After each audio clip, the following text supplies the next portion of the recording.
రూపాయలు ఖర్చు పెట్టిండు. అందులో కాళేశ్వరానికి 1,02 కోట్ల రూపాయలు 1,02,000 కోట్ల రూపాయలు ఖర్చు పెట్టిండు.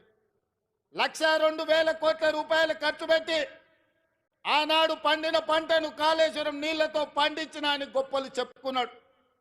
వారు చెప్పుకున్నప్పుడు మేమేం అనలేదు.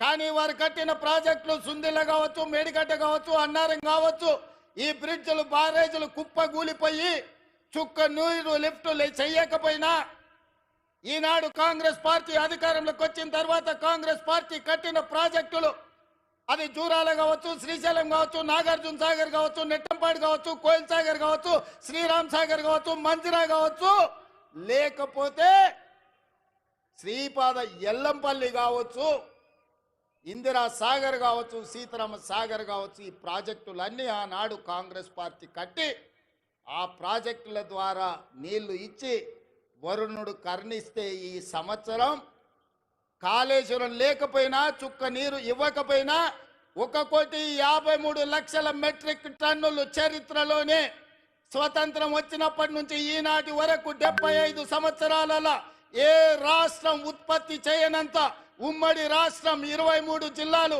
ఇవాళ ఆంధ్రప్రదేశ్లో ఉన్న 13, తెలంగాణలో ఉన్న 10, ఉమ్మడి 23 జిల్లాలలో కూడా ఒక పంటకు 1,53,00,000 మెట్రిక్ టన్నుల వడ్లు ఎన్నడూ పండలే.